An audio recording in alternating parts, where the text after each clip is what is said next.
O ser humano sempre gostou de linchar. É. Você tem entre outros tantos, tem um livro chamado Outono da Idade Média, de um historiador holandês, chamado Huizinga, com H, e esse livro tem em português. Huizinga. Mas começa com H. Tá. Né? Huizinga, como escreve, como fala, com Z e tudo. Que ele descreve nesse livro Outono da Idade Média, que é um livro sobre basicamente século XV, o ano 1400 nos Países Baixos, ou seja, Holanda, Bélgica, como a gente fala hoje, Sei. Luxemburgo e tal, em que ele vai descrevendo como as pessoas iam à execução pública, inclusive a execução de hereges, como se hoje fosse um programa de final de semana. Assistir. Crianças e Levava tal, vamos lá, criança. domingo vai ser enforcado. Jogar ovo podre, xingar. Caramba. É isso. Era uma forma deles, do público Se divertir. se divertir. É. Cara, que É bizarro. isso que está nas redes sociais. O gosto de você destruir com quem você não concorda. Entendeu? É isso que acontece. Mas você acha que a gente vai num limite, bater lá em cima e depois vai ser como aconteceu com movimentos literários, movimentos artísticos, vai numa forma aqui, depois vem uma contrária? Por exemplo, uma geração é super puritana e a outra é super depravada e assim vai, ou não? Será que a gente... Porque eu tô vendo escalando, mas não tem como Acho isso que não chegar dá no pra limite. dizer isso, não dá para dizer isso. A gente tá onde nesse ponto? Porque, inclusive, a humanidade, antes da gente entender a humanidade como gerações, que começou ontem, a humanidade existiu muito tempo sem você fazer diferença de uma geração para outra, como se fala, né? Essa comparação de gerações começa a aparecer em literatura na segunda metade do século XIX, associado à educação, à ideia de que jovens devem ser educados pela ciência. É aí que aparece. E depois com a publicidade americana no pós-segunda guerra, para identificar segmento de consumo, comportamento, o que você tem que fabricar para vender. Que começaram a nomear os Baby boomers, boomer, né? Geração X e tal. Então, não dá para dizer, eu acho que não dá para dizer seguramente que existe algum movimento racionalizável nas gerações, em que chega um momento e retrocede. Acho que não dá para dizer isso. Agora, talvez chegue algum momento que as pessoas simplesmente cansem de fazer isso. Talvez aconteça. Mas eu não vejo no horizonte isso acontecer nos próximos 50 anos. Eu achei que aquele Big Brother que teve o cancelamento dos canceladores ia acontecer isso, que as pessoas iam se ligar como ela tá dentro de um programa que tem maior audiência e ela tentando cancelar as pessoas, e como teve uma reação contrária a isso, eu achei que ia mudar, mas não mudou. Porque no fundo estavam tentando cancelar ela, né? Exatamente. Então, na realidade, as pessoas estavam movidas pela raiva dela, porque a ideia de que as pessoas são movidas por amor, eu acho isso muita exceção à regra. É muito mais fácil você ter raiva. É muito difícil mobilizar as pessoas por uma questão de amor, é muito difícil, Né? Muito Por exemplo, difícil. pessoas que falam muito que amam a humanidade, eu desconfio muito delas. É aquilo que o Edmund Burke, o filósofo britânico, no final do 18, falava: loves mankind, hates his kindred. Ama a humanidade e detesta seu semelhante. Você ama a humanidade como um todo. Mas o abstrato. O indivíduo você não... Porque a humanidade é um fácil. abstrato. É um abstrato. E é fácil de amar uma coisa abstrata, né? Você já encontrou a humanidade andando na rua? Não. Você encontra semelhantes. Pessoas que moram perto de você, que trabalham com você. O inferno são os outros, né? Então isso é uma... Ele estava pensando em Rousseau. Quando ele fala isso, o Burke. Mas assim, o que ele chamava de o filósofo da vaidade. Que é? Porque o Jean-Jacques Rousseau, que ele chamava o Rousseau, porque a vaidade do Rousseau era elogiar o ser humano, porque assim ele passava a imagem de que ele é uma pessoa boa. Entendi. Entendeu? Então eu acho difícil. Cara, o único Deus na história dos deuses, que é longa, imensa, O único Deus que acabou sendo vinculado à ideia de amor foi Jesus Cristo. Nenhum Deus é só amor. É verdade. Nunca. E é um beco sem saída, porque aí você não sabe de onde veio o mal. E é um amor de oferecer outra face, de amar o seu inimigo e tudo mais. Isso, inclusive, bugou os judeus, né? Que esperavam a figura de um Messias líder combativo. Militar, líder militar, né? Que realizasse a independência do Estado da Israel antiga do Império Romano. A fé, isso é uma pergunta para mim também. A fé, porque você é ateu, né? Sou ateu não praticante. Ateu não praticante é muito bom. A gente até vai ter um debate agora. Teve um semana passada, né, com o Pirula, e vai ter um outro agora. Mas você acreditar em alguma coisa sobrenatural pode ser um indício de uma pouca inteligência? De forma nenhuma. Porque muitas vezes eu ouvi esse tipo de coisa. Isso é coisa de ateu praticante. De forma nenhuma. E essa expressão é uma piada, claro, com relação a católico não praticante, claro, né? Que é bem típico do Brasil. Ateu não praticante, eu sou ateu, mas não pratico saco, né? É exatamente isso. Porque, inclusive, eu posso estar errado. Porque não é que nem vegano, né? Você sabe como que você descobre que uma pessoa é vegana? Imagino ela sendo chata? Não, você não precisa descobrir, ela vai te falar. Entendeu? É a mesma coisa com o ateu praticante. Você não precisa. Então, ele vai te falar em algum momento que ele é ateu. Então, o ateu praticante, que é uma expressão que eu acho que eu aprendi, não essa expressão, mas uma semelhante a essa, com o Kim Kataguiri, se não me engano. Ele que hoje é deputado, mas ele não era ainda. Ateu todinho. Tá. Ateu todinho. Né? Que é um ateu praticante, é um ateu meio ingênuo, chato, pentelho. Quer convencer. Que acha, por exemplo, que ele é muito inteligente porque ele é ateu. Quando, na verdade, filosoficamente falando, a hipótese que Deus não existe e que se ele existir, ele não é, se ele existisse, ele não seria amor, é a mais fácil. O mundo é uma merda, sempre foi. Não há nenhuma prova definitiva. Deus não é uma variável testável em laboratório. Total. Então... replicável, né? Não tem como testar. Por isso que talvez ele exista. Pega minha fé e testa aí. Não tem como, né? E eu conheço um monte de gente religiosa que é muito inteligente. Que dá baile em qualquer ateu. Qual é o salto que a pessoa faz para acreditar em vez de não acreditar? A tua decisão de não acreditar. A minha, por uma experiência pessoal e por família, por coisas que você acredita? Eu acredito. Sim. Mas eu sou aquele tipo de católico crente. não praticante. Você é protestante? Sou. Sim. Eu acredito, eu pratico, mas eu sei que eu posso estar errado. Eu tenho muita noção que eu posso estar errado. Mas funciona para mim acreditar. Você entendeu? Essa noção eu recentemente aprendi. Eu fui à Mesquita Brasil, que o sheik é o Mohammed Al-Bukai, que é uma pessoa que eu gosto muito, já encontrei com ele várias vezes. Eu conheci ele logo que ele chegou no Brasil da Síria. Ele foi a PUC, a gente se encontrou lá. E ele me ensinou uma coisa que eu vou citar aqui de cabeça. Eu não entendo nada de Corão. Eu vou citar de cabeça, mas que eu achei uma ideia muito interessante, que ele falou assim, que o Corão em algum momento, ou algum grande sábio muçulmano disse a partir do Corão, não lembro, que eu estou certo, mas podendo estar errado. Você está errado, mas podendo estar certo. Ou seja, eu nunca posso ter certeza absoluta que eu estou certo. Claro. Nem que você está errado. Então, é evidente que pessoas que têm fé, e aqui a gente está falando só do âmbito cristão, né? Mas isso pode ser levado ao âmbito judaico, muçulmano, budismo, são monoteístas, mas budismo pode ser levado ao âmbito do candomblé, né? Mas no monoteísmo, né? Dentro do monoteísmo, que é a religião hegemônica no Ocidente, né?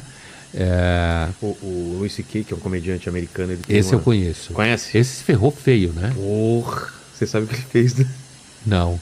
Eu só sei que batia punheta e convidava. as comediantes pra ficar assistindo. Como é que é? Ligava pro quarto das comediantes. Tava fazendo show com ele, falava, vem no meu quarto. Chegava lá, ele tava. Não, isso já não é nem mais comédia, né? E aí as mulheres começaram a denunciar ele. Se ele fez isso com você, fez isso comigo Bom, também. aí já não é nem mais um problema de comédia, né? O cara é louco mesmo, né? Não, mas foi por causa disso que ele foi cancelado, não foi por causa de piada. Foi por causa disso. Ele foi cancelado por isso. Sem noção, né, meu? Total. E ele contava várias piadas sobre punheta no palco. E aí não tinha nem como negar, né? Que é um punheteiro. Exato. Foi por causa disso. E é um punheteiro invasivo. E ele perdeu, ele falou, ele perdeu muitos milhões de dólares. O cara cancelaram muita coisa dele. Sem noção, né? Mas por que eu falei dele, não? O que a gente tá falando? Não, a gente tá falando dessa coisa de ter certeza que tá certo. Porque ele tem um show que chama 2021, se não me engano, 2020, que foi o ano que fez o show. E ele tem um texto que fala isso, que é uma prova, ele é ateu também, que é uma prova que os cristãos venceram. Que ano que a gente tá? O ano é 2023, porque é 2023 depois de Cristo, entendeu? Então, assim, é hegemônico, né? Sim, apesar de que hoje tem gente que usa era comum. É, né? É, common Mas era. não pegou muito. Mas o aqui no número Brasil. continua sendo cristão. Exatamente, continua 2023. O número continua sendo... É típico de hoje, né? Você muda a cosmética e acha que muda a questão. Comunidade, não é favela, mas os problemas continuam, né? Empregado é colaborador. É. Como que é? Tem... É a gourmetização, né? Das Gourmetização das coisas. Mas, Pondé, a gente tá falando dessa coisa da fé, né? Das religiões monoteístas terem isso de acreditarem em um Deus. Uns acreditam na figura de Jesus, outros não. Mas isso, de alguma forma, torna a vida um pouco mais fácil. Pelo menos pra mim. Em alguma medida, sim, claro. Porque claro. se eu não acreditasse no meu tipo de pensamento, eu começaria a pensar em outras coisas e ficaria bem triste. Então, por isso que eu acho que talvez seja uma questão de temperamento. Eu, até hoje, não sofri por causa disso. Não? Por não ter fé? Morte, Não. a finitude da vida? Não. Talvez eu venha sofrer em algum momento. Mas até hoje, não. Talvez não é seja isso que uma... te moveria a acreditar ou não acreditar? Ah, não. Talvez um dia me mova diante de muito medo. Mas, assim, olhando daqui, não. Entendi. Olhando daqui, não. Agora, por exemplo, alguns dos textos mais inteligentes filosoficamente que existem, não é só minha opinião, são textos em que pessoas muito inteligentes tentam compreender Deus. Deus é um personagem, cara, que é quase como se você estivesse fazendo uma luta marcial. Para você, um ser que não cabe na linguagem. Não cabe no tempo? Então. E nem no espaço. Então, assim, eu dei muitos anos aula de filosofia da religião. Era a minha... O que é uma filosofia da religião? Onde elas se encontram? A filosofia da religião é uma disciplina que, se a gente for localizar no tempo, ela nasce... Não é teologia. Não é teologia. Teologia é um discurso racional articulado a partir da fé num texto revelado. Tá. Certo? A filosofia da religião, que se a gente for dar uma data de nascimento, porque já existia antes, mas a expressão filosofia da religião, ela começa a circular com filósofos como Hegel, por exemplo, né? Século XIX. A primeira metade do século XIX. A filosofia da religião é a tentativa de compreender a religião, características, denominadores comuns, formas de manifestação. Entendi. Entende? É uma tentativa de pensar a religião sem a fé, ou pensar a própria fé como experiência psicológica. Quase estuda a religião como se fosse uma mitologia. Também. Né? Porque você não parte do pressuposto que Deus existe. Exato. Você não parte. Agora, faz parte da filosofia da religião, por exemplo, toda uma tradição que é pensar a relação entre Deus e mal. Entendi. O que é o bem. Por exemplo, o bem é o bem porque o bem é o bem e Deus aceita, ou o bem é o bem porque Deus quer que o bem seja o bem? Entendi. Uma determinação dele. São duas coisas completamente diferentes. É. Porque se Deus é livre e o bem é o que ele acha que é o bem, pode mudar. Agora, se o bem é igual ao bem, e Deus aceita que o bem é igual ao bem, e ele está submetido a isso, ele não é onipotente. Exato. Ele só é onipotente se ele decide o que é o bem. O que é o bem. Condé. Cacete. Cara. Isso é filosofia da religião. Nesse assunto específico. É uma questão que, assim, é discutida, ó, né? Mas essas discussões, elas não chegam a conclusões.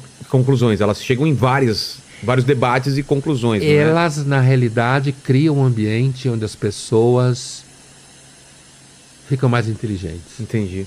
Só pelo fato de debaterem. Porque aprendem a colocar questões complexas. Essa é uma questão fabulosa. Né?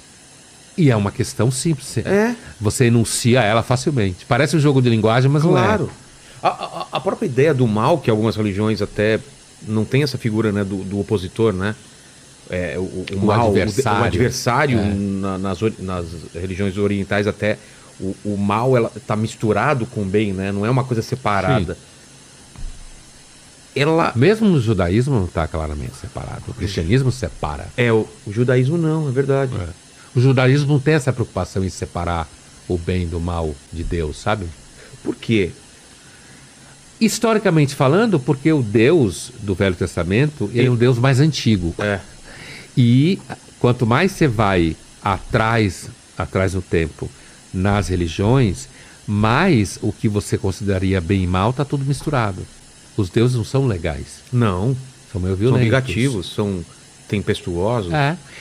Há arqueólogos que arriscam hipóteses segundo os arqueólogos. Teve o Paul Caros no começo do século XX, tem o Brian Hayden, que está vivo, canadense, tudo gente com credencial scholar, como se fala na academia, que levantam a hipótese de que é possível que a humanidade tenha começado a adorar espíritos malignos antes. Né? Primeiro ela começa adorando espíritos malignos com intenções ruins, inclusive. Quero vencer o meu adversário, quero isso ou não. Também. Ou para fazer coisas boas. Mas para se proteger do sofrimento. Por exemplo, oferece sacrifício para o espírito maligno não sacanear você demais. Perfeito. Entendeu?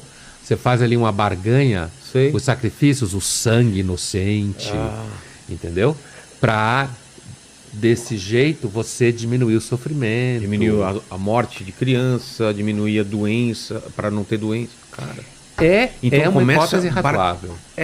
Não é uma hipótese definitiva, porque não tem nenhuma hipótese definitiva sobre uma coisa tão antiga. Mas isso é baseado em alguma pintura rupestre, alguma coisa isso que for buscar em alguma coisa? Isso é tão baseado em textos de religiões antigas, portanto está falando de antiguidade, quanto achados arqueológicos pré-históricos de restos onde você tem sangue, figuras monstruosas, que refletem claramente a ideia de medo. Entendi. Porque eram gente igual a nós, né? Claro. Biologicamente igual a nós. A gente podia estar há 50 mil anos atrás levando um lero. Total. É claro que ia ser um lero bem diferente, a gente não tem nenhuma ideia qual seria a língua e não teria uma porrada de gente ouvindo o que a gente está falando. Total. Né? O mal, a gente consegue definir hoje em dia o que é o mal? Se você quiser tirar a mitologia... Por exemplo, coloca Hitler, é fácil você colocar como uma figura que representa o mal. Mas... é fácil. Stalin... Já o Stalin tem gente que racha que não é, porque estava querendo criar uma sociedade proletária. A própria figura de Jesus e de algum... quando o Joseph Campbell começa a estudar a ideia do monomito, né? Daquele mito da jornada do herói e tal. Por que é tão poderoso essa ideia do herói, do Messias, do cara que sai do que era para ele ser, ele se transforma em outra coisa, ele salva todo um povo, a humanidade. A humanidade, talvez, e traz um conhecimento, traz alguma coisa, só que sacrifica. Essa jornada do herói, nela é fundamental a integração, né? Qual integração da sombra. Como falava o Jung, de você, que estava assim com o Campbell. Que é mergulhar o interior da baleia? É o você ir até o fundo do poço? É você... É, isso por causa do Jonas. Isso. Sim. É isso? É. Então, isso. Só que a imagem que o Jung usa é sombra. São três caras que discutem essa coisa da integração do que a gente pode chamar de mal. Ah, tá. De você não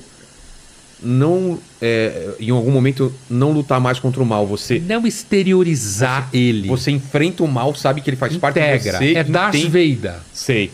Que é baseado, na realidade, nisso, né? Total. É a jornada do herói. Jornada do herói total. A história do Anakin Skywalker. É. Né? Que vai totalmente pro lado mal e depois vai paulatinamente... E escolhe. Ele tem escolha. Escolhe o lado mal. E depois ele vai voltando paulatinamente. E o grande momento... É claro que nesse momento o cristianismo escorre pela tela do filme, que é o momento em que, na relação dele com o filho, né, ele não consegue deixar o filho morrer. Ou seja, o risco da morte do filho arranca ele da posição do mal de novo. The dark side of the force, como ele falava. Então, assim... a jornada do herói é uma grande narrativa mítica em que uma pessoa, no movimento de enfrentamento do mal, do lado de fora, está enfrentando o mal dentro dela. Não só fora, como dentro dela. Mas com isso ela produz uma espécie de cura, de integração coletiva, né? Coletiva do grupo ali que está submetido àquela crença, aquele sistema simbólico e tal. Jesus Cristo é uma figura dessa. Só que, apesar que ele tem momentos, digamos assim, mais sombrios, Jesus Cristo é uma figura que foi muito construída em cima de só o bem, né? Só o bem. Isso gera muitos problemas para o cristianismo. Muitos problemas. Quais, por exemplo? Da onde vem o mal? Aí vem a figura do Satanás. É porque ele deixa, porque Deus deixa ele fazer o que quer. Inclusive, já veio o pastor aqui, e uma coisa que eu não sabia, segundo a Bíblia, o Lúcifer, Satanás tem acesso ao trono de Deus, mesmo depois que caiu. Porque ele vai lá brigar quando vai com Jó lá, fazer aquela disputa. Então ele está indo até o terceiro céu. Ele vai desafiar o bom servo. E uma coisa que eu perguntei ele se arrependendo, ele teria o perdão de Deus? Se você... Ele é o mal puro. O mais puro que pode ter na religião cristã.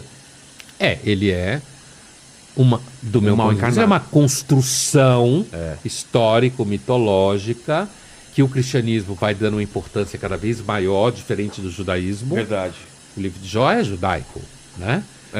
Possivelmente de raiz mesopotâmica, mas está no Velho Testamento, né? Se a gente for pegar a ideia do Deus cristão, por que Cristo não perdoaria o Satanás? Não teria impedimento. Se ele realmente se ele realmente se arrepender, e Deus conhece o coração de cada um. Quer dizer, os pastores me falaram que é impossível ele realmente se arrepender. Bom, aí você é um argumento sustentado na descrição psicológica de um personagem. Exatamente. Você a priori diz que a definição do personagem impede o arrependimento porque ele está numa dinâmica de inveja, de vaidade, de ódio, que retira... Ou seja, se ele se arrepender, ele não é mais o Satanás. E tem uma profecia toda construída que tem que ter uma vitória sobre esse mal. Se esse mal não quer mais lutar, o que acontece? Se esse mal fala, desisto, Deus, você ganhou, e aí? Percebe? Quer dizer, as religiões são sistemas simbólicos locais. Não locais geograficamente só. Locais. Grupo de pessoas acreditam. Por exemplo, se, eu falando de forma meramente histórica, o cristianismo pode acabar um dia. Pode. Outras religiões já acabaram. É difícil imaginar, mas pode. Pode acabar. Sim. Outras religiões acabaram. Principalmente se tiver uma guerra, tiver alguma Imagina coisa... o Egito. O Egito é uma potência gigantesca. Se você falasse naquela época, a gente tivesse essa conversa lá, sabia que... No Egito? Essa religião aqui, como que chama lá, os deuses? É um politeísmo, né? Osíris, por exemplo. Um dia pode ser que as pessoas não vão acreditar mais em Osíris. Os caras falam, para. Que é isso? Que isso, né? Nunca. Não sei quantos 100 A religião mil anos. grega acabou. A religião grega. A romana, que era grega. Basta não ter continuidade cultural estabelecida no tempo e no espaço, a religião acaba. O cristianismo pode acabar. Tem o livro Deuses Americanos do Neil Gaiman, não sei se você conhece, não. Isso, né? O Deus americano? Deuses americanos. Eles são deuses esquecidos. Deuses que vão perder o poder até ele sumir. Porque ele parte do pressuposto que os deuses só existem enquanto tiver alguns seres humanos que acreditam nele. Se eles vão, por exemplo, Odin... Mas isso é fato. Isso é fato. Não é? Do ponto de vista histórico, esse é o fato. Se as pessoas param de cultuar aquele Deus, se ele perde validade e eficácia simbólica, se não existem mais pessoas que vivem a partir daquele conjunto de doutrinas. Orações. Todo esse conjunto litúrgico, certo? Se não existir mais instituições que levam as pessoas a essas práticas. Se isso se estende ao longo do tempo, a religião acaba. Do ponto de vista meramente, é claro que do ponto de vista da fé não, mas do ponto de vista meramente histórico, o cristianismo pode acabar daqui a 500 anos. Eu não sei quem falou. Qualquer religião, não só o cristianismo. Eu estou falando de qualquer religião mesmo. Alguém falou o seguinte: zera a religião, zera a humanidade. Por algum momento a gente perde todo o acesso ao passado e tem um reset aí. Tem uma guerra nuclear, não sei o quê, perderam os computadores, a Terra foi soterrada e começar uma nova humanidade com poucas pessoas que não têm ideia do passado. Eles dizem que a religião vai acontecer naturalmente, que é uma coisa intrínseca ao ser humano. Será? Então, você tem um historiador das religiões chamado Mircea Eliade, que era a trinca Campbell, Jung, Mircea Eliade, que estudava muito simbologia, religião e tal. O Mircea Eliade entendia que sim, porque o que ele chamava de homo religiosos é uma estrutura interna à natureza humana. Há muita gente que não concorda com isso, mas isso é uma linhagem em filosofia da religião. Porque você vê povos isolados que têm uma desenvolveram crenças. Talvez isso tenha a ver com a mortalidade. Eu acho. Com sofrimento. Você vê o teu amigo, o teu parente morto e tem falta de conhecimento, dificuldade de explicar fenômenos, dificuldade de explicar o sofrimento no mundo e na vida, certo? Então é possível que a gente recomeçasse, inclusive, com práticas religiosas como sacrifícios humanos de novo. Se zerar, por que não? Se ele olha um eclipse, olha um fenômeno no céu e não tem explicação, ele quer acalmar o Deus. Ele pode passar a achar que o Sol é um Deus. Como a maior parte muita gente durante muito tempo pensou. Inclusive alguns egípcios. Né? Então, assim, é a mesma coisa com a escravidão. Como que era dos romanos? Tinha uma que eles adoravam o Sol? O Sol, o deus máximo era o Júpiter Capitolino, que é uma versão de Zeus. No Egito tinha um faraó suposto chamado Akenaton, que teria criado o culto do Deus único, a partir do qual os judeus seriam copiados. Bom, ninguém sabe se isso é verdade ou não, mas como os judeus aparentemente passaram pelo Egito, apesar que isso só está narrado na Bíblia, nos textos egípcios não tem nenhuma referência. Não tem menção? Nada. Nada.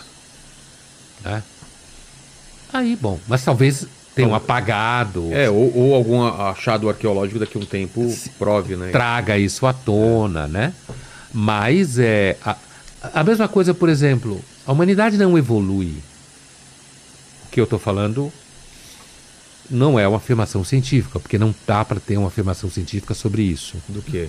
Que a humanidade evolui ou não, moralmente falando. Moralmente? Ela evolui tecnologicamente. Sim. Mas a tecnologia pode inclusive destruí-la. Se amanhã tivesse uma crise geral no sistema de produção de mercadorias, de alimentos, de remédios, ou seja, essa parafernália que a gente conhece, entrasse em crise, provavelmente a humanidade voltava a praticar a escravidão. Que não tem nada a ver com cor, hein? Sim. Nada a ver com raça, hein? Pode ser com o povo que perdeu a guerra. A escravidão nunca foi associada à raça, hein? Nunca foi associada a isso. Né? Escravidão, sim, sempre esteve associada ao abuso sobre grupos frágeis. Que é também o caso que aconteceu com a África. Né? A escravidão sempre esteve associada a você tomar como propriedade sua o corpo e a vida de grupos vulneráveis. A humanidade, inclusive, roubava gente para ser escravo. Roubava gente para vender como escravo. Né? Por quê? Porque a escravidão era o único método de produção agrícola. A revolução tecnológica libertou a humanidade da escravidão. Exato. Se isso acabasse, do jeito que a gente é fofo... Com certeza, escravidão. A gente ia escravizar grupos mais frágeis. Muito provavelmente. Eu gosto muito do que diz Pascal, né? Quando ele diz, existe na imediatidade do instante vivido uma inclinação para o vir a ser. Quer dizer, afinal das contas, está compreendido na vida um direcionamento para o segundo seguinte, propriamente. E eu acho que se fôssemos rigorosos, ficaríamos aqui no podcast na mesma ideia eterna. Se não houvesse a perspectiva de ir um pouco adiante, de mudar um pouco, não mudaríamos nunca de assunto. Talvez repetíssemos a mesma palavra todo o tempo, o que seria muito esquisito. Então, eu acho que, no final das contas, existe aí... Eu até entendo o que os sábios estoicos querem dizer. É claro que se você passa a vida inteira se lembrando do que já viveu, há um enfraquecimento, há um pálido empalidecimento da vida, né? Decorrente dessa espécie de nostalgia que toma conta. Da mesma maneira, você que só pensa no futuro, só pensa em daqui 5 anos, está perdendo o mundo diante de si. E aqui, para dar um exemplo do que propriamente um estoico está querendo dizer, eu vou propor uma pergunta, né? Vamos imaginar 2 alunos que acabaram de passar no vestibular e vão fazer o mesmo curso. Seja lá o curso que for. E eles vão se formar daqui 5 anos. Um deles, de maneira obsessiva e estoica, vive cada aula como se fosse a última. Uau! Sabe aquele aluno, né? O professor entra, o cara já está com o caderno aberto na página, né? Os livros ali, o professor, bom, hoje nós vamos falar, né? E o outro aluno, ele está pensando no mercado de trabalho daqui 5 anos. Ele passa 5 anos pensando no mercado de trabalho. 5 anos pensando no encontro dele com o mercado de trabalho no futuro. Pergunto a você, qual dos dois estará mais bem preparado daqui 5 anos, quando tal mercado de trabalho chegar?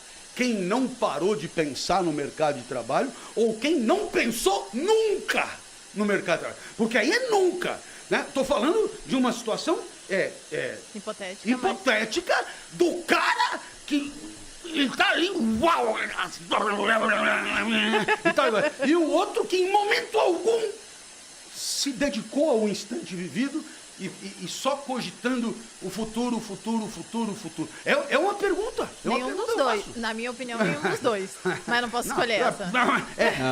É porque nós estamos discutindo aqui essa tese histórica de que o estoicismo seria uma espécie de presencialismo.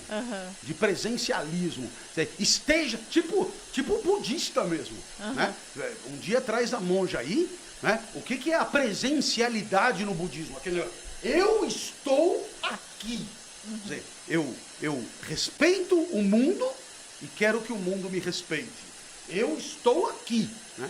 E você é treinado pela meditação a estar onde você está. Estar sempre com você. Quem só pensa em daqui 5 anos, na verdade, não está nunca consigo. Né? Tá sempre no futuro. Tá sempre fora de si. Sim, né? sim. Então, eu acho que fica aí essa provocação. E aí, amor, quem você acha? Então, eu ia te perguntar, você é obrigado a escolher qual dos dois você apostaria dinheiro pensando que ele vai ter sucesso e te pagar um dia? Você emprestaria, por exemplo, não apostaria, Nossa, é muito emprestaria difícil, porque dinheiro. eu acho que nenhum dos dois, quando você não se prepara pro futuro de alguma forma, você também não tem, ainda mais quando a gente fala de mercado de trabalho, as pessoas geralmente, essa é a realidade, na verdade, só que o negócio é que ninguém vive o presente intensamente, o pessoal tá viajando e aí não se prepara pro futuro e nem usa o presente, e aí vira uma bosta. Então você deixaria em renda fixa na Selic, não emprestaria para nenhum dos dois. Eu não emprestaria.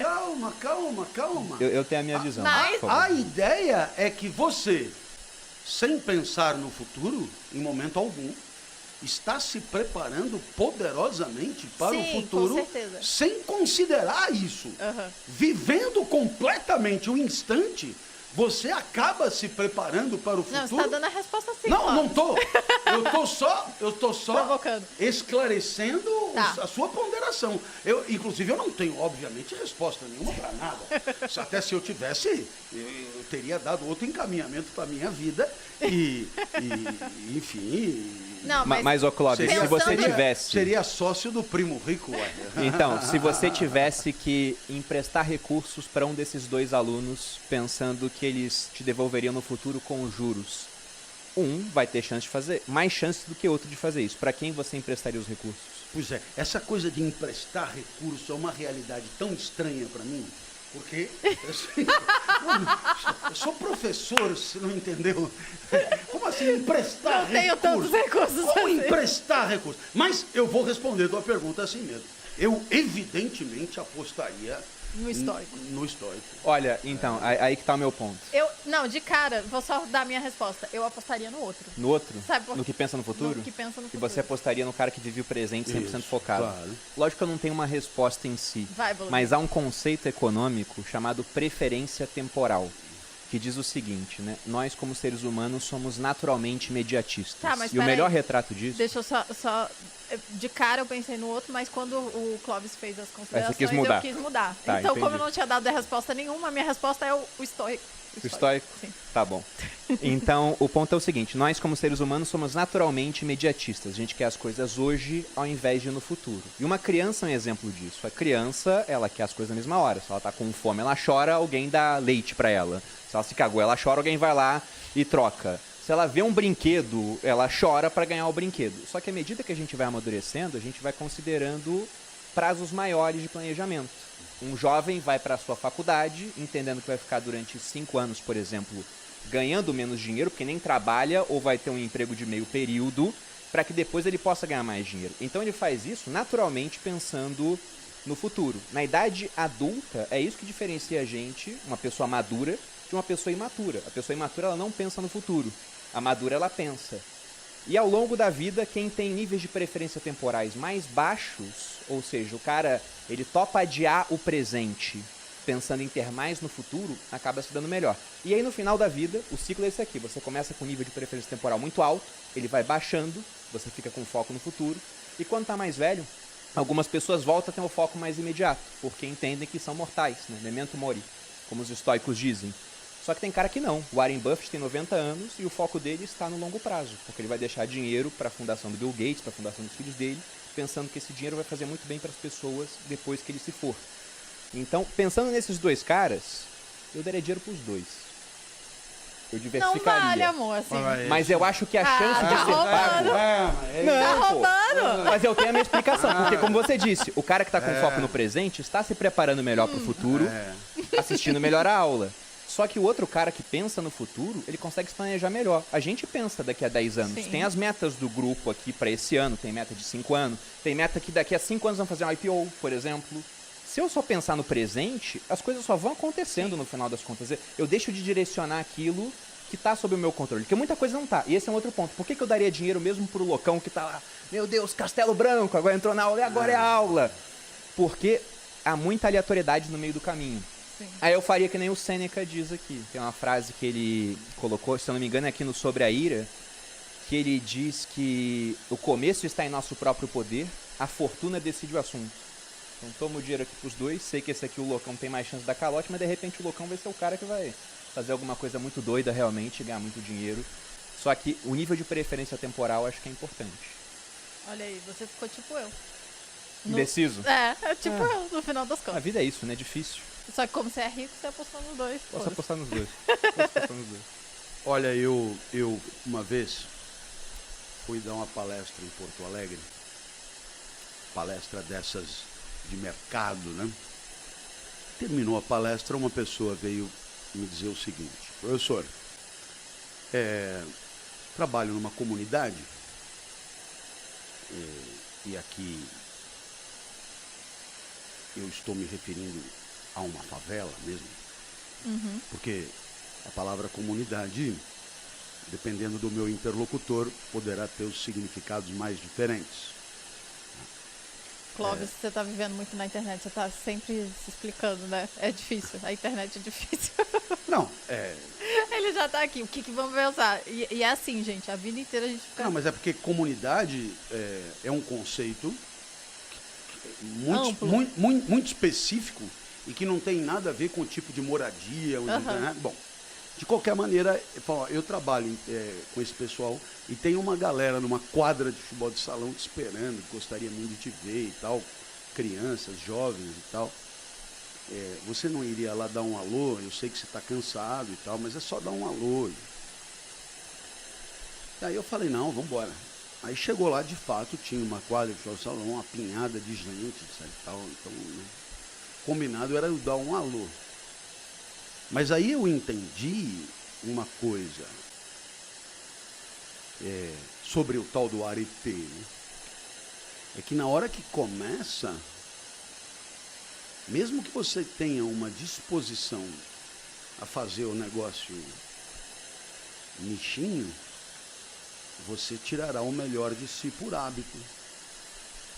1 hora de palestra eu dei, exatamente o mesmo tempo que me pagaram.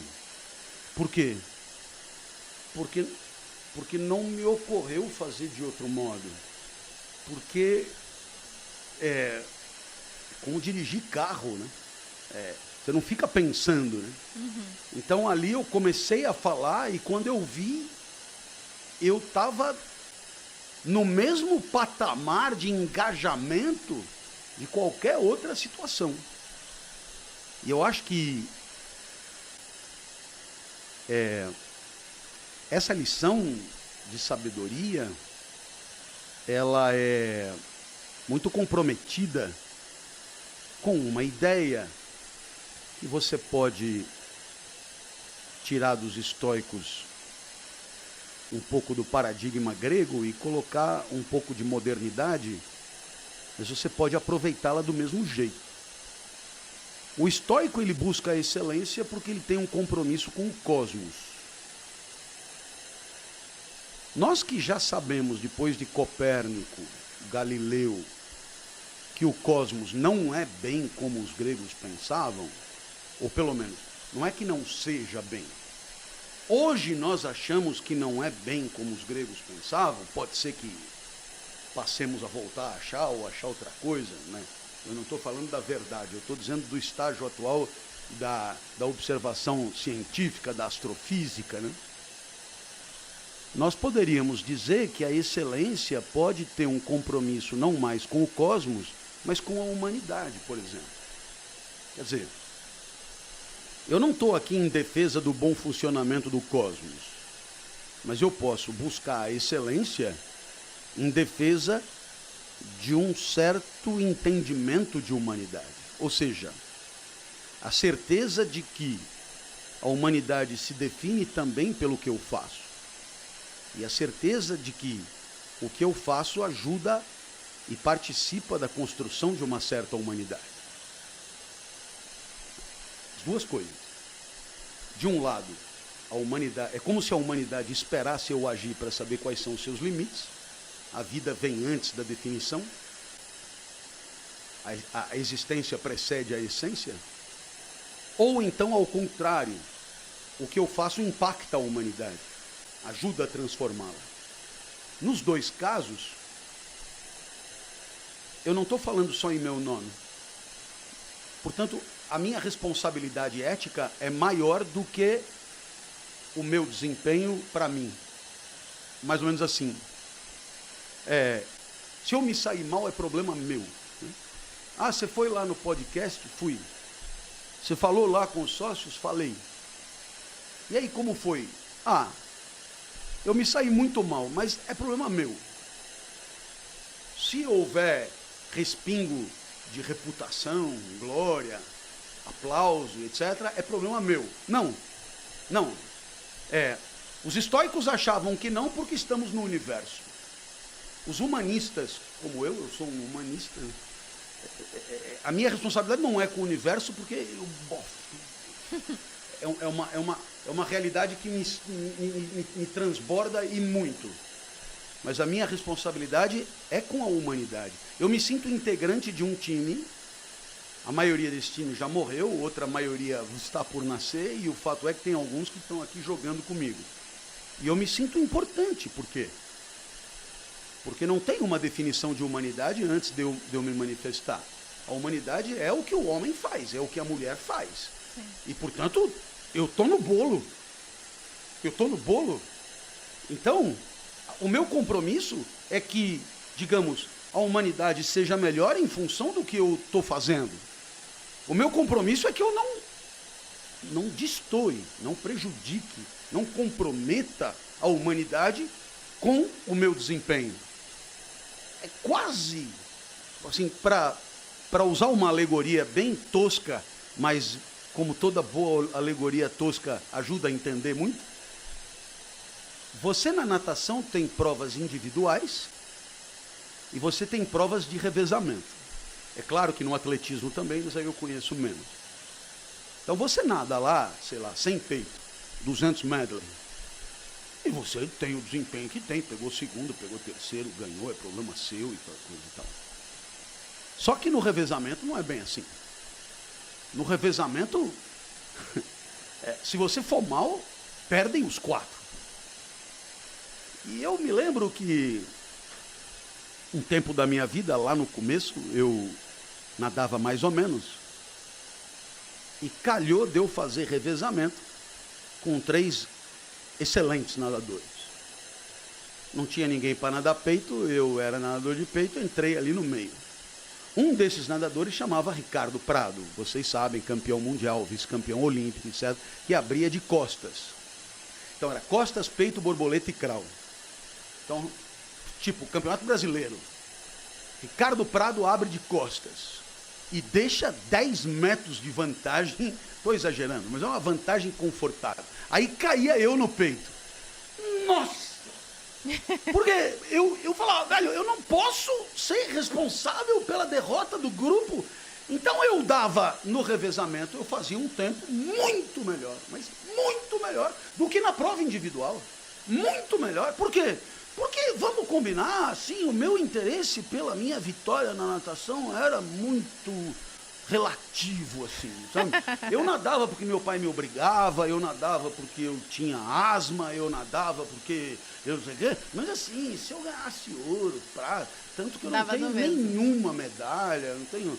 Assim, cheguei a fazer uma coisa ou outra, sei lá, individual eu fui campeão paulista, fui campeão brasileiro uma vez e tal. Agora, no revezamento a gente bateu o recorde sul-americano e assim, eu nadei, eu cheguei morto no final, morto, porque eu não ia prejudicar o grupo.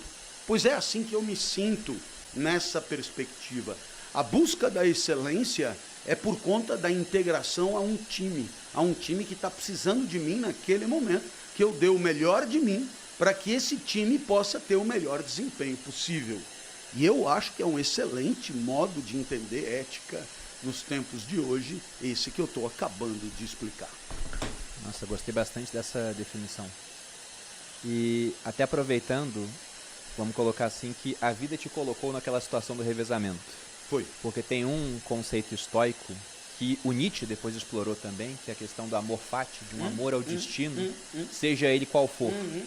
Então você estava lá, aquilo apareceu para você, você foi e fez o melhor que você podia, não por si mesmo, mas pensando muito mais uma lealdade para com aquele grupo. Isso. Para não decepcioná-los. Então, esse amor... Tem dois conceitos históricos que eu acho interessantes pra gente falar aqui. Um até citei de passagem muito rapidamente, que é a questão do memento mori, que é o conhecimento de que você é mortal e que um dia sua vida terá fim. Dizem que em Roma, quando um general romano ele voltava de um combate bem sucedido contra um inimigo estrangeiro, né, César na Gália, contra o Vercingetorix, por exemplo, voltava e fazia um triunfo, onde diziam que o homem triunfante, que era aquele general, ele era ovacionado pelo povo, erguiam arcos do triunfo muitas vezes, né? Napoleão só copiou isso para Paris, tem vários lá em Roma. Só que havia sempre alguém próximo desse homem, geralmente um escravo, que ficava repetindo no ouvido dele, né? Lembre-se de que você é mortal, em latim memento mori.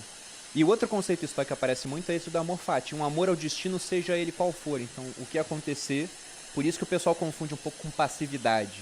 Você vai ter que aceitar. Mas é aceitar fazendo o seu melhor possível. O que você pode falar pra gente desses dois conceitos? Primeiro, a aceitação da finitude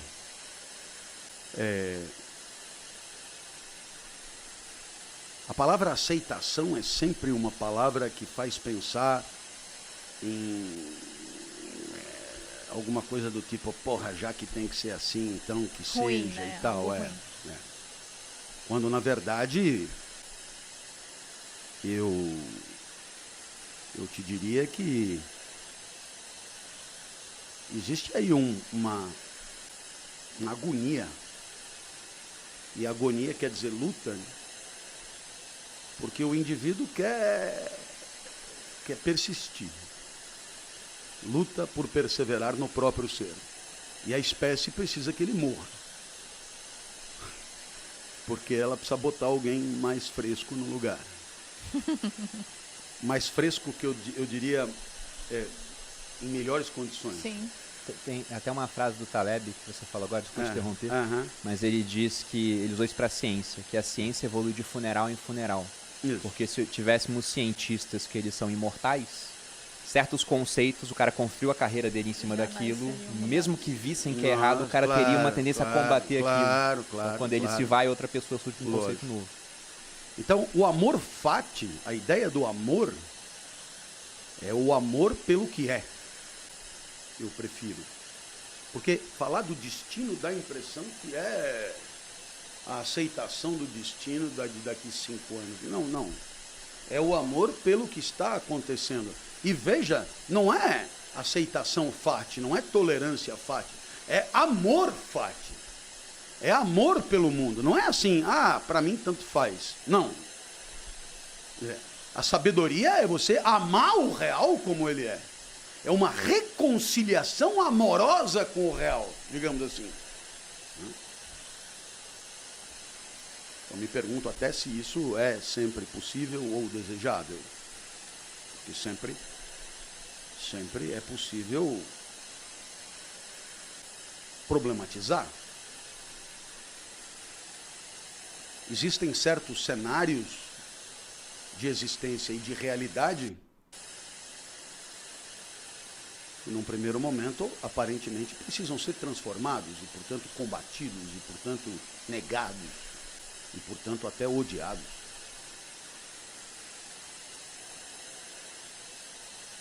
É o caso, por exemplo, de uma cidade, de uma polis governada por um tirano.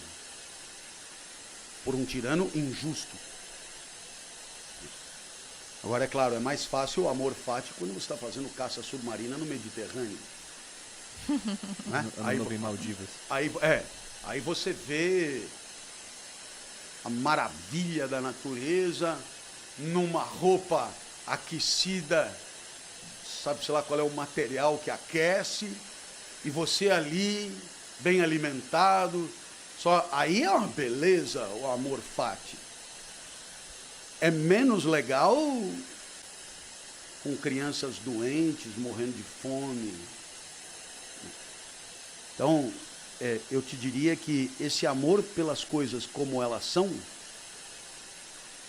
é indicativo de uma sabedoria em relação à qual o meu espírito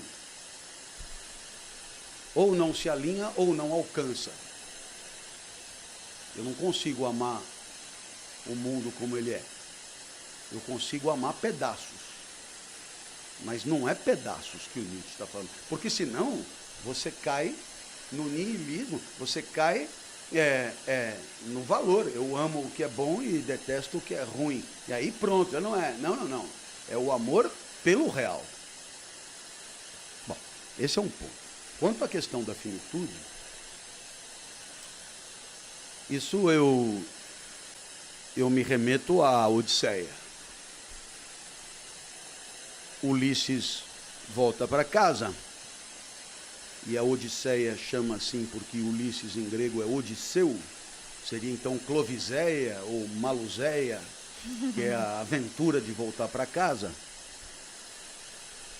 E Ulisses fura o olho do ciclope Polifemo, e por ciclopes, você sabe, só tem um olho. É um problema. É diferente do oftalmologista que me operou. Ele me cegou um olho e disse: fique tranquilo, porque o Detran autoriza a direção monocular. Então, é um pouco diferente do Ulisses. Meu Deus. É um pouco diferente do Ulisses. Muito amor fati nessa hora. Né? Gente. Ele fala: olha, eu colei a sua retina direitinho. Se você não está enxergando, eu não sei porquê. Né? Eu não sei porquê.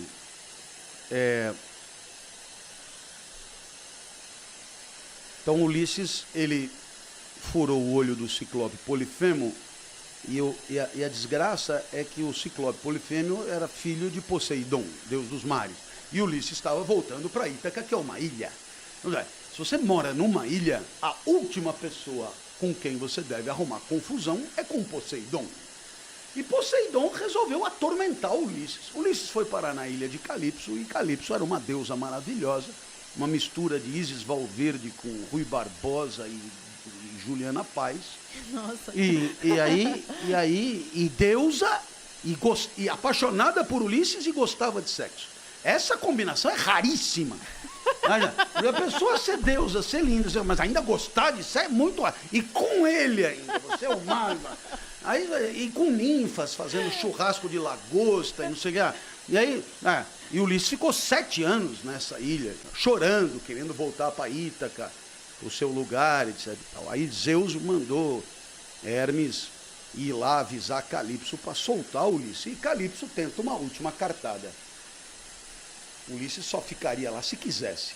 Então ela oferece: se você ficar aqui, eu te dou a eternidade e a juventude. A eternidade quer dizer vira Deus, apoteose, virar Deus.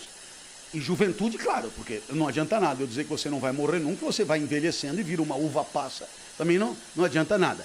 Então, eu te dou a eternidade e a juventude. E Ulisses, então, tem diante de si, de um lado, uma vida de mortal e de outro lado, uma vida de Deus, para escolher. Então, a resposta de Ulisses é, veja, paradigma grego, portanto, estoico. Eu sou mortal, eu sou finito. Portanto, a única chance que eu tenho de levar uma vida boa é enquanto mortal, enquanto finito. Então, a reflexão toda da filosofia é essa. Como viver uma vida boa sendo mortal? Porque, se porventura eu aceitar a sua proposta, eu cometo a maior blasfêmia para os gregos, que é pretender ser mais do que se é, que eles chamavam de híbris. Então, eu não posso aceitar a tua proposta. Eu quero voltar para casa, que é onde eu vou, eu tenho, que é o meu lugar natural, eu vou viver uma vida boa para um mortal. E, portanto, você tem aí uma possibilidade, que é a possibilidade de entender a felicidade ou a vida boa dentro dos limites da mortalidade. E isso é muito louco, quer dizer, todos os valores da vida, você pode dizer de outro modo, né? Todos os valores da vida só são valores porque estão vinculados à ideia da finitude, à ideia da mortalidade. Então, por exemplo, eu defendo o meio ambiente, é um valor. Por quê? Porque posso destruir o planeta e posso acabar com o meio ambiente. Então, finitude. 2, eu defendo um projeto. Por quê? Porque o projeto pode fracassar, pode morrer. Então, porque as coisas podem fracassar, podem morrer, podem se destruir, então eu tenho valores. Os valores são vinculados à finitude. São, eu me alimento bem. Por quê? Porque quero saúde. Por quê? Porque com isso eu viverei uma vida finita. Quer dizer, se eu tenho, por princípio, por definição, que eu sou eterno, não tem saúde mais. Não tem valor nenhum, na verdade. Acabou. Né? Então, nesse sentido, eu diria que a questão da finitude é mais do que uma questão de aceitação. É uma questão de sabedoria. Toda a sabedoria começa daí. Então, o mito de Gilgamesh, a primeira história que se tem notícia da humanidade. O rei que não queria morrer. Então, é muito emblemático, né, você imaginar que a primeira história que se conta seja de um rei que não queria morrer. Então, é muito indicativo de que esse problema ele é contemporâneo ao homem e à mulher, ao humano. Né? E nesse sentido, eu me preocupo, porque, no final das contas, não é nada certo que tenhamos aceitado a finitude. Nada certo. Jeff Bezos não aceitou. Está investindo bilhões em extensão da vida. Isso. E vai saber onde isso vai parar. Então, qual é a ideia? Eu pego o meu cérebro, tiro e ponho num outro corpo que está em melhores condições e aí eu continuo. Ou então, eu congelo, né? Tem 1 milhão de saídas. Ou então, vou morar não sei aonde, onde não tem erosão, não tem... Então, quer dizer, todas essas são, para os gregos, híbris. Ou seja, uma luta contra um dado de realidade, veja o tal do estoico, né? Aceitação que é a finitude. Sim. Que é a finitude. Agora, aqui vai uma pergunta a quem está nos ouvindo. Mas essa pergunta é para você responder, não de costas, como o seu boneco da escolinha do professor Raimundo, mas para você responder depois de meia hora pensando. Não é para responder... No chat agora. No debate pronto. No vômito, né? E qual é a pergunta? Eu te dou 2 alternativas. Uma delas é você morrer quando tem que morrer mesmo. Seja lá na idade que for. E a outra delas é a seguinte: ouça bem. A vida será eterna, você não morrerá nunca mais. Nunca mais, aconteça o que acontecer. Ah, mas e se destruir o planeta? Se vira.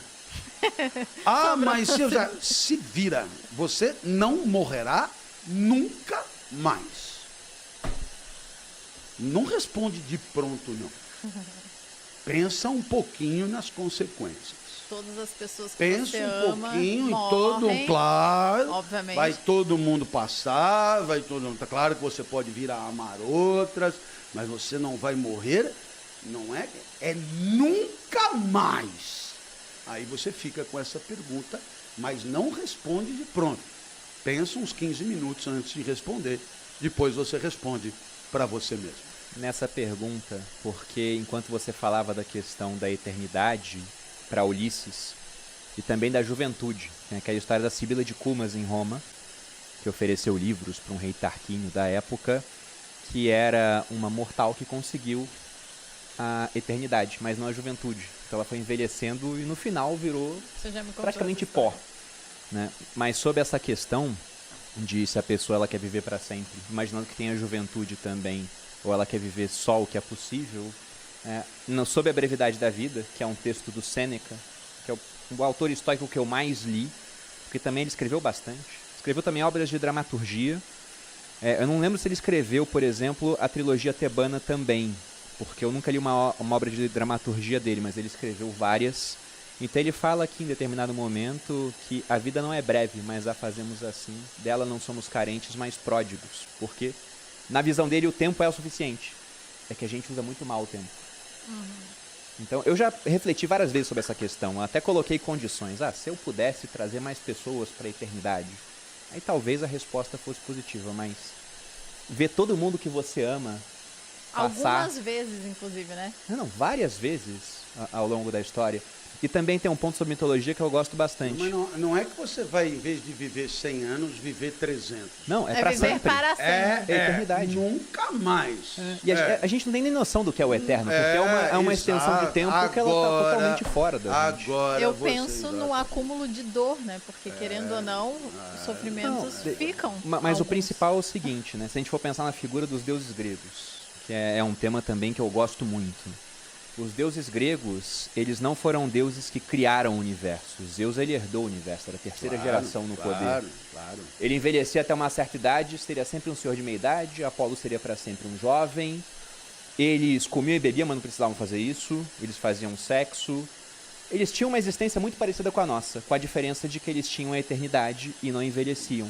Eu acho que a única vantagem, se a gente for pensar, do ser humano contra esses deuses, que tinham tudo que a gente quer ter, é uma coisa que eles não tinham e que nós temos, que é viver, exatamente, é você viver sabendo que um dia você irá morrer. Eu gosto muito do Conde de Monte Cristo, Clóvis, e no final do livro tem uma hora que ele fala que felicidade e infelicidade não existem, é meio que uma alternância entre os dois. Para você sentir de fato a infelicidade, a felicidade, melhor dizendo, tem que ter conhecido a tristeza, porque senão você não sente, aquilo é o doce e o amargo. Então, eu não gostaria de ser imortal, Eu também eterno. não. Eu gostaria de viver bastante, mas só o tempo que realmente é aquilo que me foi dado, vamos colocar assim. Muito bem. Veja como temos aqui heranças históricas a aplaudir. Né?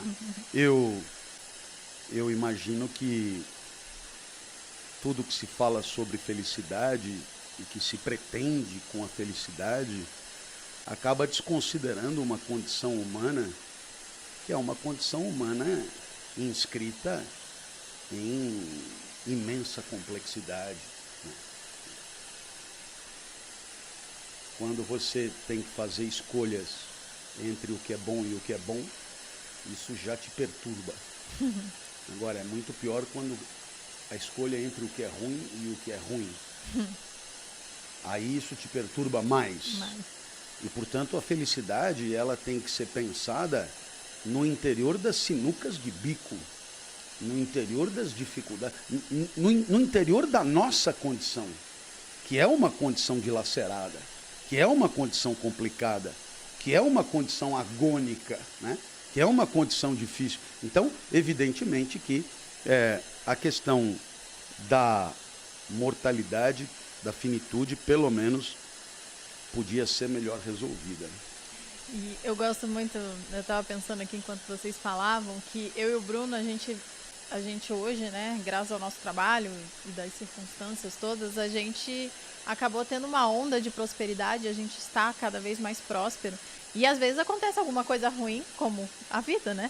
A vida acontecendo. E aí eu e o Bruno, a gente sempre que isso acontece, alguma coisa ruim acontece, a gente se olha e fala, lembre-se que é mortal. É uma coisa que a gente sempre repete. Porque é como se a vida viesse e falasse, olha aí, ó, você ainda tem, né? Ainda é mortal e ainda será, graças, né?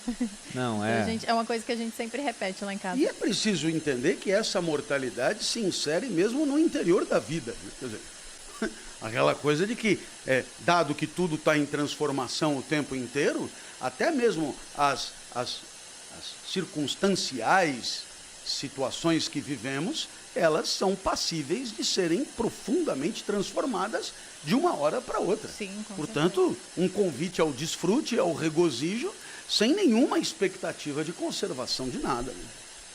Não, e você falou isso, tem uma frase do Sêneca, são 3 palavras, e eu repito constantemente nesses episódios. Inclusive, dizia... Clóvis, antes de você falar, o Bruno ama o Sêneca, né? E aí aqui no podcast a gente tem um momento Sêneca, que é ele sempre falando alguma frase Tem dois caras do que eu Sêneca. porque muito aqui, mas um deles é sempre a mesma frase.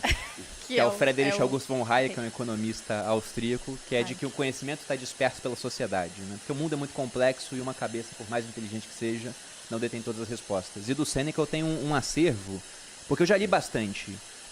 Marco Aurélio é esse livro aqui, e como eu disse, é um livro que ele é desconexo. Ele escreveu para si mesmo. O Sêneca escrevia para os outros, muitas vezes. São cartas, né? Cartas a Lucílio, por exemplo. Então, tem aqui, por exemplo, 3 volumes do Cartas de um Estoico, do Sêneca. São 124 cartas sobre os mais diversos assuntos. Sobre aposentadoria, sobre negócios. O Sêneca era o homem mais rico da sua época. Tinha 300 milhões de denários de fortuna, né? Então ele fala bastante sobre vários assuntos. Mas a frase dele, que eu acho que é a mais icônica para mim, é curtíssima, viver significa lutar. Isso é a vida. E a vida é assim, você tem que aceitar aquilo como é. Olha, talvez não amando todas já as que eles partes, falaram né? tanto do Sêneca, que era muito rico, eu então vou falar do Epicteto, que era um escravo. Exatamente. E isso que é você bacana. pode ler o manual de Epicteto. Que era estoico também. Que era estoico, claro. Ah, não. E assim, filosoficamente Riquíssimo. poderosíssimo, né? O Epicteto, o manual, naturalmente não foi ele que escreveu porque ele era analfabeto, mas os seus alunos que redigiram o manual, por isso o manual de Epicteto é o título, né? E não tem autor, né? Então, apenas alguém que transcreveu as aulas dele e está à disposição aí na internet gratuitamente e para deleite e elevação espiritual de todos nós. E hoje o Bruno, inclusive, repetiu essa frase, viver significa lutar, na nossa academia, que a gente estava malhando.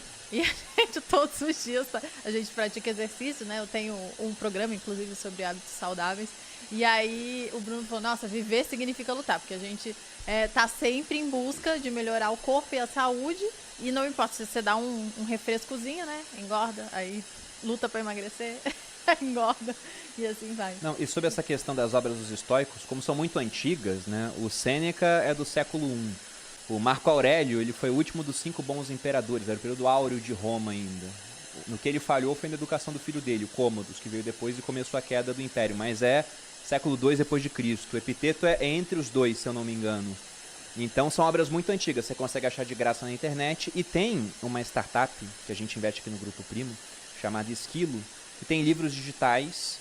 E essa startup ela tem convênio com um monte de empresas de telefonia. Então, por exemplo, eu tenho minha conta da Vivo na internet que eu uso. Por conta da Vivo eu já tenho meu cadastro na Esquilo, consigo acessar todo o acervo que eles têm de maneira gratuita. E há várias obras do Sêneca lá, porque são muitas, como eu disse, que vocês podem ler. Do Epiteto eu não sei se tem, mas vale conferir. Também a do Marco Aurélio. E de autor contemporâneo, eu ganhei esse livro aqui outro dia, confesso que não li ainda, mas o Ryan Holiday é o cara que eu mais ouço falar. Não sei se você gosta dele. É bom para conhecer? O que você acha? É o da moda mesmo. É o da moda. É o da moda mesmo. Né? Adorei. Seria para ler um por dia isso aqui. São 366 lições. Ele cita Marco Aurélio, Epiteto, Sêneca e uma vez ou outra talvez tenha outro cara, mas acho que não. Acho que são só os 3 mesmo. Bom, mas Flávio... Você falou de que o conhecimento está disperso na sociedade. Sim. Citou eu. Eu queria então fazer uma proposta, aí eu vou embora. Claro. E a proposta é a seguinte. Imagina que a gente não seja habitantes que estão pisando em cima da terra, mas que a gente faça parte da terra. Imaginou, não? Um pouco diferente, hein? Nós não estamos pisando na terra, mas somos parte dela. Não é mais. Nós não estamos pisando na terra. Nós somos o planeta, junto com o vento, a maré, as lavas, os minerais, etc. Certo? Parte de um todo. Parte de um todo. Muito bem. Então, nós somos dotados de uma faculdade que é de pensar, certo? Muito bem. Portanto, se nós pensamos e somos o planeta, o conhecimento não está disperso na sociedade, o conhecimento é do planeta. Portanto, poderíamos propor que a Terra é um planeta inteligente. E que a inteligência, que o homem e a mulher seriam os neurônios do planeta. ou seja, a parte do planeta responsável pelo pensamento. Nós estaríamos muito próximo do paradigma grego. O vento venta e refresca, a maré mareia, o sapo sapeia e o homem pensa. O humano pensa. E aí seria incrível, porque nós teríamos uma inteligência planetária. Essa inteligência planetária permitiria ao planeta tomar decisões, fazer escolhas. E quem é dentro do planeta o responsável pelas escolhas? O humano. Mas o humano, ele é o segmento pensante de algo maior. Portanto, quando o homem disse destrói o planeta, seria uma espécie de suicídio, uma espécie de atentado contra si mesmo. A inteligência planetária faria da Terra, de Gaia, um planeta diferente dos demais, supomos. E apesar de determinado em sua trajetória, em seus movimentos, em suas rotas, em suas gravidades, em suas gravitações, etc., ele teria uma enorme capacidade decisória e deliberativa em relação a si mesmo. É uma outra forma de propor alguma coisa que consegue reunir o que está se dizendo aí de mais contemporâneo com o que já se disse de mais antigo. Queria agradecer demais o convite. Foi uma delícia conversar com vocês, participar. Faz parte desses momentos que a gente gostaria que durasse um pouco mais. Estarei sempre às ordens e aproveito aqui para convidar os amigos que nos acompanharam para checar lá no Spotify o meu podcast Inédita Pamonha. Acho que vão curtir. Toda quinta-feira. Toda terça-feira tem um outro podcast que está embutido no Inédita Pamonha, que é o hashtag Partiu Pensar. Pega você pela mão e ajuda a refletir sobre as obviedades do mundo de maneira problematizada. E toda segunda, quarta e sexta no Twitch, toda segunda, quarta e sexta, tem o Lendo com o Clóvis, onde eu pego um livro para ler e leio, explico, como se eu estivesse lendo em voz alta e pensando comigo mesmo, só que falando tudo. Fizemos o 1984 inteirinho e estamos legal. Começando o Vermelho e o Negro de Stendhal, um clássico da literatura. Fizemos só a primeira semana. Está em tempo de pegar lá e assistir. Acompanhe-nos, porque é muito legal ler desse jeito. Você lê e pensa junto. E muitas vezes eu digo, caralho, li esse parágrafo, não entendi porra nenhuma, desculpa aí, mas eu vou ler de novo porque eu não entendi. Aí eu leio de novo, vocês entenderam? Ah, eu acho que é isso. Bom, anota aí essa personagem que eu acho que ela vai voltar e tal. Então, você tem aí uma espécie de leitura compartilhada, uma coisa diferente que eu nunca tinha feito antes e está me dando um prazer imenso de fazer. Porque vamos combinar, 1984, se eu não tivesse lendo com a galera, não teria chegado no final. De jeito nenhum. Nossa, eu gosto tanto desse livro. O Bruno adora esse livro. Nossa, cara, eu fui me deprimindo.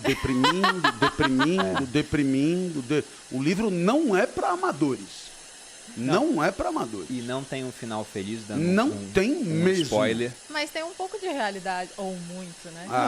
Sim, você sempre acha paralelos, claro, né? Quando não tem um final feliz, tem muito de realidade. Pois é, mas até usando uma frase do livro, você quer uma figura que ilustra bem o futuro, imagine um coturno pisando um rosto humano, para sempre. Essa é a vibe de 1984. Mas a gente tem um gosto parecido para leitura, porque você citou a trilogia tebana, eu tenho um clube do livro, foi o primeiro livro que a gente leu no clube esse ano. Inclusive, eu me orgulho de falar que esse livro, quando a gente lançou os 12 que seriam do Clube do Livro, ele foi parar em primeiro lá na Amazon. É uma obra de 5 séculos antes de Cristo, né? Não, então, e não é muito comum, né? O Clube do Livro de vocês é muito potente. O meu Lendo com o Clóvis tem meia dúzia ali de loucos que me acompanham e é muito divertido. Mas se tiver mais meia dúzia, vai ser muito legal. Não, com Com certeza o pessoal deve se... E tem alguma outra rede, Instagram, YouTube, que você queira divulgar, Clóvis? Isso... Se procurar, acha. Tem, né? se procurar, acha. Bom, lá no Instagram, Bruno Perini, eu fiz uma publicação do podcast, o Clóvis está marcado, vocês podem seguir ele por lá. E já fazendo o meu jabá e agradecendo aqui ao Clóvis também. Me sigam no YouTube, canal Você Mais Rico, vídeos sempre na segunda e na quarta, e aqui no podcast Os Sócios, semanalmente. Vocês podem me encontrar também no @maluperini, lá meio-dia a gente entra ao vivo. Mas se inscreva no canal, inclusive curta esse episódio, que eu vi que vocês estão curtindo muito aí no chat. Então curta aqui o episódio para ajudar a divulgar mais. E também se inscreva no canal se você ainda não é inscrito, porque de vez em quando a gente entra ao vivo em outros dias também. Aí você vai ser avisado. Bom, Clóvis, deu 4.400 pessoas aqui no ao vivo. Nossa, coisa linda. Foi uma marca realmente Beijo muito grande interessante. para todos os 4.400. E aqui eu vou deixar uma pergunta no final, já num misto de um convite para o Clóvis para um próximo episódio, caso ele queira, né? E caso vocês também queiram, porque a gente falou brevemente do Nietzsche aqui, Nossa, porque Nietzsche teve é alguns difícil. conceitos estoicos, né, que acabavam batendo com certas ideias que ele tinha. E aí fica o questionamento para vocês. A gente falou sobre o eterno retorno. Tem uma frase do Nietzsche, se eu não me engano está em H é Ciência, onde ele diz, né, de maneira sintetizada: e se um mensageiro lhe dissesse que você teria que viver toda a sua vida de novo, infinitas vezes mais, sem nada de novo nela, seria esse mensageiro um deus ou um demônio? Se fosse obrigado a repetir sua vida, seria bom ou seria ruim? No teu caso, Clóvis, Seria péssimo. seria péssimo? Péssimo. Eu acho que eu teria bons momentos para serem repetidos. Eu acho que no geral, No geral, bons. se alguém chegasse pra mim e desse essa mensagem, eu ia falar. Até agora. Foi bom. Até gostamos. agora, né? Mas o final importa mais do que o começo. Vamos ver o que vai acontecer. Clóvis, muito obrigado. Espero Valeu, que você volte queridos. aqui pra gente falar de Nietzsche um dia. Show de bola, com certeza. É isso, gente. Obrigada. Beijos. Grande abraço. Até a próxima, pessoal. Beijos.